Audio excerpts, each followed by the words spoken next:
បានជម្រាបសួរបងប្អូនទាំងអស់គ្នាថ្ងៃនេះខ្ញុំនាំបងប្អូនមកមើលលំហាត់ប្រាណងាយៗមួយបាទ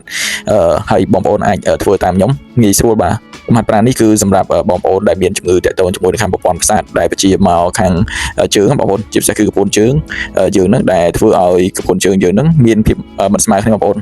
ខាងឆ្វេងនិងខាងស្ដាំមួយទូចមួយធំបាទយើងអត់សូវចាប់អារម្មណ៍ទេប៉ុន្តែដែលយើងវាមានភាពរយបងប្អូនរយមួយខាងបាទរយចាក់ទៅដល់ចង្កេះហ្នឹងគឺបានន័យថាមានជំងឺទាក់ទងមួយកពួនជើងហ្នឹងគឺបានន័យថាវាអត់ស្មើគ្នាបាទហើយខ្ញុំយកលំហាត់ប្រាណ3-4ចំណុចនេះខ្ញុំបង្ហាញបងប្អូនមានលក្ខណៈសាមញ្ញបងប្អូនយើងធ្វើមួយចឹងបងប្អូនកុំបខំបាទហើយយើងធ្វើនេះរយៈពេលវាប្រហែលជាខ្ទង់10ទៅ15នាទីបងប្អូនចំណាយពេល10ទៅ15នាទីមួយថ្ងៃយើងធ្វើ2ដងអញ្ចឹងទៅបងប្អូនងាយៗទេហើយម្ដងមួយក្បាច់យើងធ្វើវារយៈពេលវា50ទៅ100ដងទេបងប្អូន50ទៅ100ដងបាទធ្វើអញ្ចឹងទៅមកអញ្ចឹងបងប្អូនសាមញ្ញអញ្ចឹងបងប្អូនហើយប៉ុន្តែទទួលបាននៅលទ្ធផលល្អបងប្អូន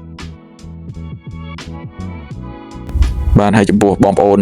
យើងដែលគាត់អង្គុយធ្វើការយូរបងប្អូនអង្គុយធ្វើការនៅ office យូរបាទសំខាន់ណាស់សុខភាពបាទយើងពេលយើងចេញមកពីធ្វើការយ៉ាងណាក៏យើងបានលើកដៃលើកជើងចំណាយពេល10ទៅ15នាទីបាទជារៀងរាល់ថ្ងៃល្អដល់សុខភាពយើងបាទធ្វើឲ្យចរន្តឈាមយើងដើរស្រួលបាទដើរស្រួលហើយជាពិសេសយើងបត់ជើងបាទបត់នៅពេលដែលយើងបត់ជើងក៏យើងស្រួលដែរបាទវាអត់សូវពិបាកនៅក្នុងការបត់ជើងប៉ុន្តែបើយើងអត់មានចលនាសោះបាទវាអាចប៉ះពាល់ទៅដល់សរីរាង្គយើងផ្សេងទៀតបាទ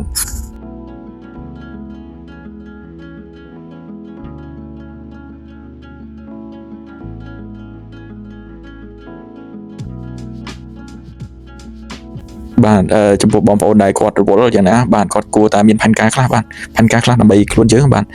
សុខភាពយើងខ្លួនយើងបាទអញ្ចឹងបានន័យថាក្នុងមួយអាទិត្យយ៉ាងណាចឹងហោចណាស់ក៏យើងបាន2ទៅ3ថ្ងៃដែរបងប្អូន2ទៅ3ថ្ងៃហ្នឹង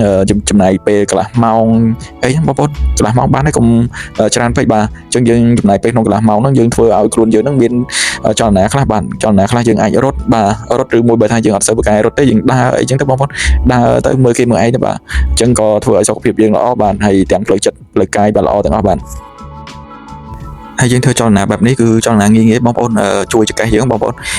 ដែលធ្វើការនៅ office យូរបាទសាកល្បងធ្វើចេះយើងមិនចាំបាច់យើងធ្វើរហូតដល់ដៃឲ្យដល់ជើងទេបាទធ្វើតែប៉ុណ្្នឹងបាទបងប្អូនធ្វើមិនក៏ដោយឲ្យយើងចង្កេះយើងនឹងមានភាពបត់បែនបាទកុំឲ្យនៅ